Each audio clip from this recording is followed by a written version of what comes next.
Hello there, Michaelers. Hi, it's Pearl Jr. here.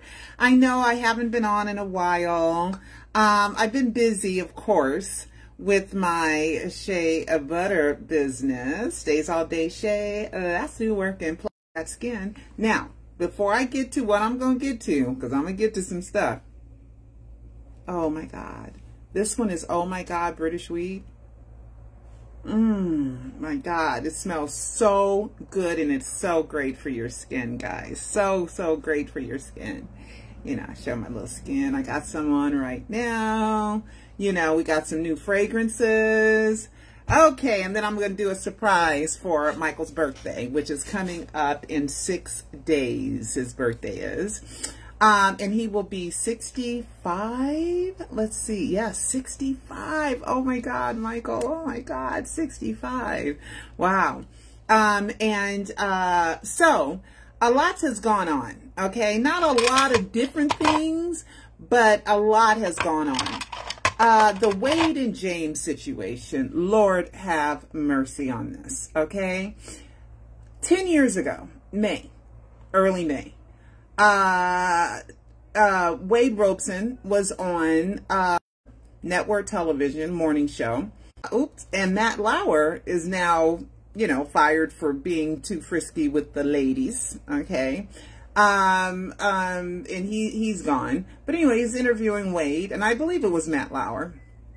And he was saying, Wade was saying, Michael molested me from age 7 to age 14. Well, what did he do? All that, whatever. He did, yeah, that, you know, and didn't even want to get into it. And I knew it was BS at that time because Wade was the first one to testify for the defense in the 2005 trial, saying, I know Michael, he never molested me, he's a great guy. And he said it for years and years and years until he got broke. Then when he got broke, he decided to go out on this, and he's probably convinced himself he's telling the truth. But by now, because he's so deep in his bull crap, he's so deep in it, in the center of the earth in it, that he can't come out and go, I made up the whole thing now, okay? Which means he has no morals, no ethics. So so here we are 10 years ago. So at that time, Peter, Michael, Bobby, and I were really close. We would spend hours on the phone every day, okay? And I was complaining to him about Wade Robson.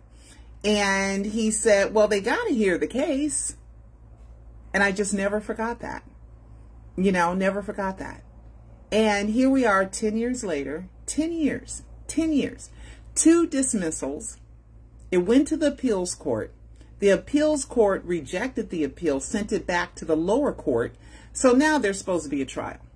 Okay. Meanwhile, in the 10 years, he did a Oli Oxen. Anybody else want to make some money? Anybody else want to join my extortion scheme? And here comes James Safechuck, who says, yeah, I need some money. You know, a relative of ours is suing us for $800,000. You know, because when we sold the business, our trash business, to Waste Management, some of our relatives didn't get paid right. Okay. And he joins the suit. And so now we have 2. There who said, yeah, you know, I'll join in. And she decided, and she said Michael molested her. She dropped out a long time ago because she had nothing. Okay. Wade and James at least knew Michael. Now, according to Leaving Neverland, that what I call a child pornography film, straight up child pornography. You know, guys that, you know, like child pornography probably can get turned on by that film. It's disgusting. So they had to make it so disgusting that people would believe it. So they went overboard on the disgust level. Okay. But there's so much BS in that. Even with, James saying, yeah, Michael was going to marry me. We went shopping and he was getting me a ring. Right. And then we find out through Leaving Neverland that behind him in his lanai, okay, which is like a covered patio, the bushes were so big. And then months later, they grew more. So it was an afterthought, it was an afterthought to say, oh yeah, the wedding, the ring thing, you know, because it was a pickup months and months later from Dan Greed, who was the documentarian who really did a hit piece on Michael Jackson, right? And they kept it quiet. And Taj Jackson said he would see Wade's family out and the sister or something, and she was like putting her head down because she knew it was coming. And the Jacksons did not. They were sideswiped by that film, as far as I know. Okay? So the fans, me and a lot of fans, went around and we found 60 lies surrounding 60. And I didn't even look that hard. I didn't look as hard as I looked for the Michael Jackson faked his death, right? I didn't do that, do it like that, but 60. And I named them and I list them and I have the videos. I have one that says 40 or 50 lies, another one that says 60. So it's a part 1, part 2 on my YouTube channel. You guys can look it up and see. And I really did that for Taj Jackson, who was supposed to be doing a documentary about Michael's innocence called Rewriting History. Right? So, you know, when you're all stuck and doing that, sometimes you need a review. So I listed them and wrote them down, and so that he could always go back and go, oh, this is a review. Oh, these are the 60 lies. Oh, she listed them. Yeah, I did. Okay. So there's no truth when the basis of the truth is surrounded by 60 lies. So the 60 lies, and I'm going to put myself out there, guarantees Michael will be acquitted. Now, as far as the world knows, they think Michael Jackson is dead. And they're suing MJJ Ventures and MJJ Productions. MJJ Ventures wasn't even around then. Okay? I don't even know how, with statute of limitations and dismissals and all this stuff, I don't even know why we're still here. Why are we still dealing with this 10 years later? Wade did not get a job when he wanted to be the choreographer or the director of one of the Michael Circus Soleil shows. Okay, got mad, ran out of money, had a new wife, and decided, and I think it was Augie Johnson, Reeby's son, who said one day they were talking to Wade, who dated Michael's niece, okay, Michael's niece Brandy for many years, okay, while he said he was being molested by Michael, as if Brandy wouldn't have noticed that, right? So, yeah, Wade, Wade went around. I've lost my train of thought because there's so many branches to that. Oh my God, there's so many branches to that, right? That Wade Robeson had only been to Neverland 14 times, and his mother said Michael was only there 4 of those times. They have that recorded. Okay. So how was he molesting you? And the train station, let's not even forget the train station that Michael, they had sex in the train station, right? But the train station wasn't even built. I mean, I really, you know, I believe that this trial will acquit Michael Jackson once and for all, again, on a world stage. Okay? So that people will know that Wade and James made it up. They just lied. They're trying to get a payday, right? You know, by saying, oh, since we hung around Michael, we can say Michael molested us. Yeah. Even though we lied under oath, you know. And if they lied under oath during the 2005 trial, they were aiding and abetting a criminal. So charges should be brought up against them, aiding and abetting a criminal and letting a pedophile on Prince Jackson. Because Prince Jackson was a little boy back then. Okay? It's all lies.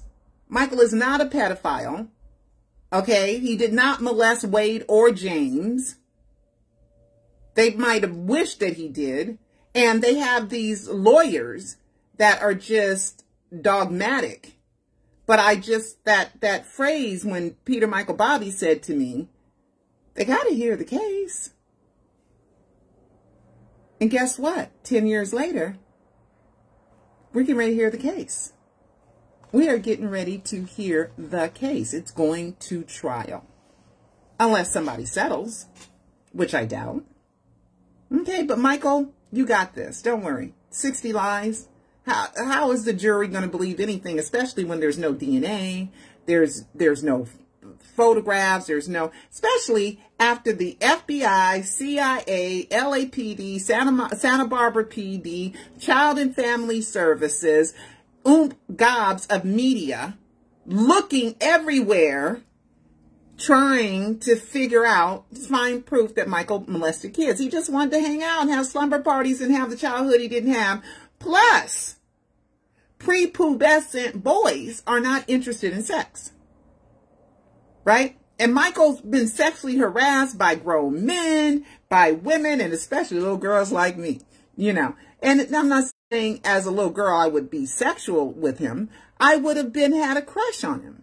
You know, as a little girl, I had a crush on him when I was 6 years old. Okay?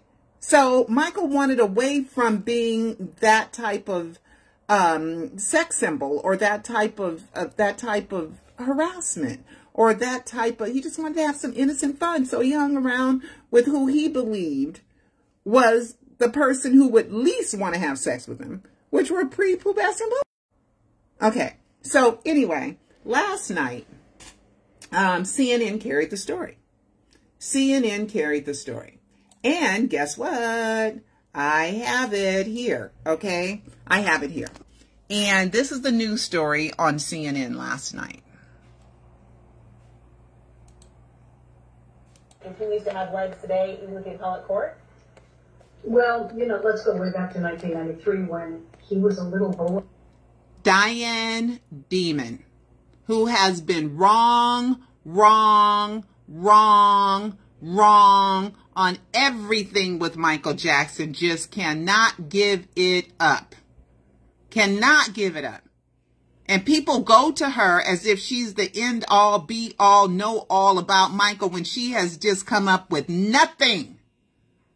So they need to get rid of Diane Lion Diamond. Boy, and I kept hearing his name come up over and over and over from people who worked within MJJ Productions and MJJ Ventures. I think maybe Ventures wasn't even started yet, but in my book, you mentioned my book, I write about many of the employees at MJJ Productions who told me, you know, we were lavishing with gifts on James Safechuck and on Lady Robson and their mothers and anything they wanted, and we were. So this is the crux of their claim, that people within that entity aided and abetted Michael Jackson in his alleged molestation of them. And it doesn't surprise me that it took them so long to come forward, or that the story changed. I mean, certainly I've prosecuted delayed sexual assault cases. Ariva, I know you're nodding as well. You've had your fair share in thinking about how this oftentimes can unfold. I will note, of course, that Michael Jackson was not found criminally liable for the behavior that he was accused of having committed. And actually the attorney representing the estate of Michael Jackson said this, they, quote, remain fully confident that Michael is innocent of these allegations. Now, the cases, as you know, which were consolidated in the appeals court, are now going to go back to the courtroom. And I'm wondering about how many instances, many civil trials often end, or even end before they begin, Ariva, in a settlement. Do you expect there to be that outcome here? Well, clearly this kind of victory, where you've had a case or cases dismissed twice, and yet they are revived. And you talk about incentive for defendants to settle a case. I think, you know, if there was ever a poster child for an incentive, this is what we're looking at here. But Laura, as you just stated, both of these men, not just one, but both of them have made prior inconsistent statements. They both have stated under oath that Michael Jackson never molested them, never assaulted them. So that is going to be, if these cases do move forward to trial, if there isn't a settlement, that's going to be a big issue, I think, for a lot of jurors who are looking at this. And, you know, Michael Jackson is a beloved celebrity in his death. So reconciling what we know about the delayed response, how victims oftentimes suppress what had happened to them and then come forward later, juxtaposed prior inconsistent statements. I don't think it's a side. Diane Diamond, Ariva Martin, something tells me this is not the end of even this conversation. Thank you both for being here. Okay. Diane knows there's nothing there. She knows. But she's saying, oh, I've heard stories that Michael gave people gifts and the mothers, you know. Michael, with Jordy Chandler, Michael had a crush on the mama, okay?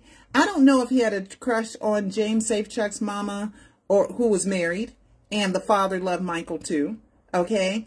Or Jill, or Joy Robson, who left her husband in Australia and came to live out here. And I think the husband ended up committing suicide or something. And the brother, Wade Robson's brother's a cop. You couldn't tell your brother all these years who's a cop and you're a kid? And Michael was like it at all, but you kept going back and back and back and back. You didn't live in the house. You didn't live at Hayvenhurst. And then Safechuck saying Michael bought Hayvenhurst for him. He couldn't even keep a straight face with Oprah. He almost busted out laughing because it's so ridiculous. Okay? I mean, it's so absurd. So, on a world stage, I cannot, with all the lies surrounding them and all the proof of the lies, and if I could find 60, and I didn't look that hard or for that long, the estate, John Stansup here, who I've met, who's nice to me, okay, you guys got more than 60. You guys got to have at least double that, right? Because you got discovery, you can look, and you got money, you got power, you can do all these things in the trial to investigate.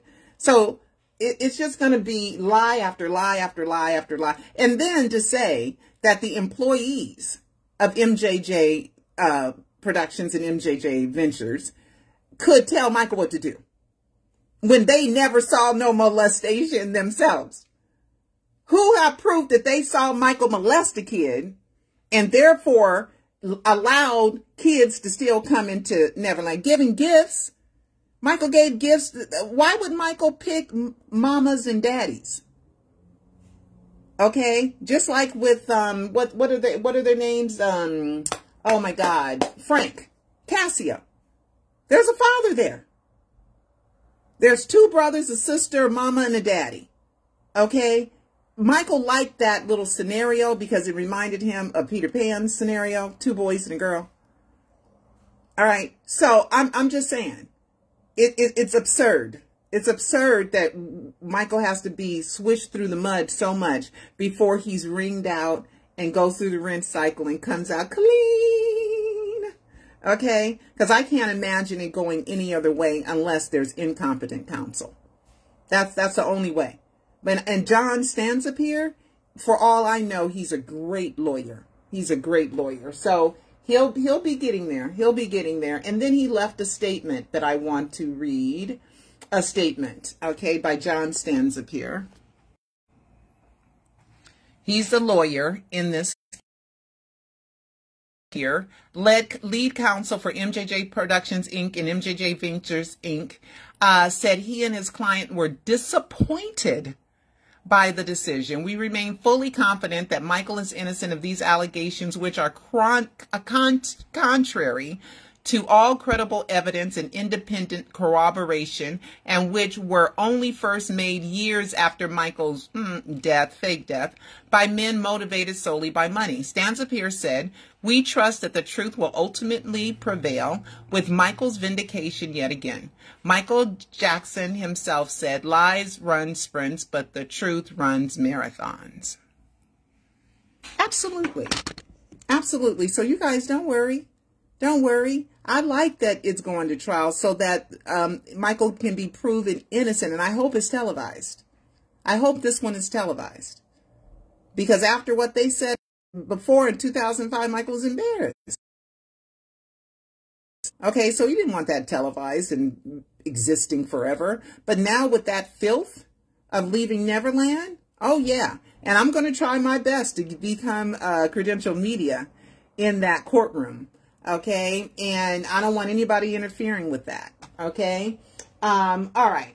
So what else is going on? It was my son's birthday. We celebrated my son's birthday.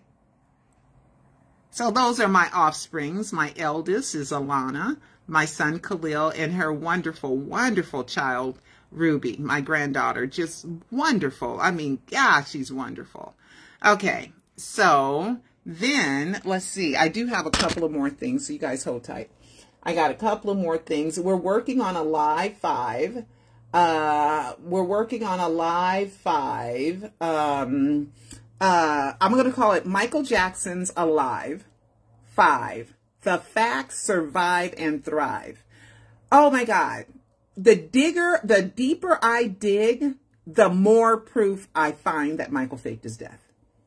You know how sometimes on the surface level, if you just do, you do little philosophies and a little bit of weirdness and a little bit of coincidence, and then you get like, you come up with a fake death. No, with Michael, it is a serious investigation that's been going on now for over 14 years, right? And a live 5 is taking like all the major clues and going a step deeper and a step deeper and a step deeper in order to solidify the original clues' effectiveness, veracity, and validity. Okay, so it is really super good. All right, something else happened. I did go live a week ago, and that's me outside of Gardner Street School. And come on, when am I coming? Come on, when am I? Here I am. Okay. So there, I did that too fast. I was impatient. Okay, so there it is. Michael Jackson's Auditorium. Now, the reason why that's important, and I just happened to be driving down the street, and I was like, Gardner Street. I think, there's the school. There's the auditorium. Gardner Street was a school Michael went to when they first came out of here from Gary, Indiana. And so they named an auditorium after him, which is a wonderful, beautiful, wonderful thing. And Michael went there, and it was nice. And I think one of the troop members were there that day. Maybe. My memory might be correct there. It may not be correct. I have so much in my head. But during the 1993 or 2005, because of the allegations, I'm not sure exactly, but they covered it up. They put wood over it. And they covered it up. They covered up Michael Jackson's name for years. And after he was acquitted in 2005, there was a group of fans, and I basically just reported on it and did a little bit. But it was them that worked to get Michael's name uncovered on that auditorium. And I am happy to let you guys know that it is still uncovered. Okay, it is still uncovered. Let's see what else I have. We have almost 14 minutes done of a live 5. And I went and saw Gladys Knight and the Pips, which was really nice. And let's see what else happened. Did I thank Georgina Sandy? Georgina is a wonderful Michael fan, and she came out here. And we didn't have much time to spend together, but she wanted to make sure that we met each other, we hugged each other, and she bought a couple of my fragrances that she says she absolutely loves for the shea butter. And then she was on her way to Vegas, and she went and saw the Michael Jackson 1 Cirque du Soleil show, which is phenomenally great. And then she went to the store next door. And so she decided, and they let her take pictures of my product out around Michael's glove. And then here's the Dangerous album. And then you can see Michael Jackson 1 there. And you can see a little bit of Cirque du Soleil. So this is in the Michael Jackson 1 store with my product. Oh, wasn't that sweet of her? That was so, I want to thank her publicly for that. That was very, very sweet. And I'd like to thank, what's her name, Marion? From the Philippines, who ordered four jars of the shea butter. She got Go-Go Channel, which is Coco Chanel. And she bought 2 Flowers Blasting, which is based on the fragrance Flower Bomb. And she bought Dark Dracar, which is a male's own, which was Dracar Noir. And she bought those, and so I can't wait for her to get them, because you know, they smell so fabulous. You guys, you would be underestimated to know that how good these smell and how good they work on your skin. They keep your skin nice and soft and moisturized and keeps the crepe away. I got a crepe erase formula too. And, oh my God, it smells so good. And the fragrance lasts all day long. Okay. And the moisturizing. And a couple people have told me it got rid of their eczema. A little girl had some on her cheeks and it got rid of, the parents thanked me so much that it got rid of her cheeks. On her cheeks, another girl, Nicole, on her arms. Her man is, now all he has is scarring from his, he had psoriasis. So the white chalky part of the psoriasis went away. Now he just has the scarring. So that we're working on that right now too. And other people just say it's great for their feet and everything. So make sure you go to sheabutterperfumestore.com and get yourself some. So is there more that I want to talk about? I think that's it, guys. I think that's it. So anyway, of course, make sure you go out and you get the Alive docuseries, and you get Alive 4. You get the Alive docuseries and Alive 4. This is Alive 4 if you guys haven't seen it. And the Alive 1, 2, and 3 is here. Alive 1, 2, and 3. So make sure you go to michaeljacksoninsider.com and make sure you watch it, or you watch it on Vimeo. Watch it online, okay? Because Alive 5 is going to blow your mind, okay? Because I am going deeper and deeper and deeper into all those clues just to make sure that everybody knows that I know what I'm doing. I'm thorough. I'm accurate. I am trustworthy. I am honest. I got integrity. Because a lot of people want to think you're crazy because they don't know what you know. Of course, you know, I got this rant of a message from this girl, and it was outrageously out of control. You know, it's scary, right?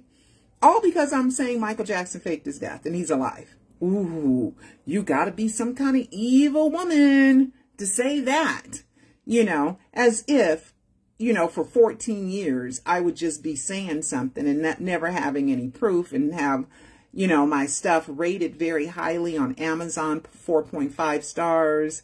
You know,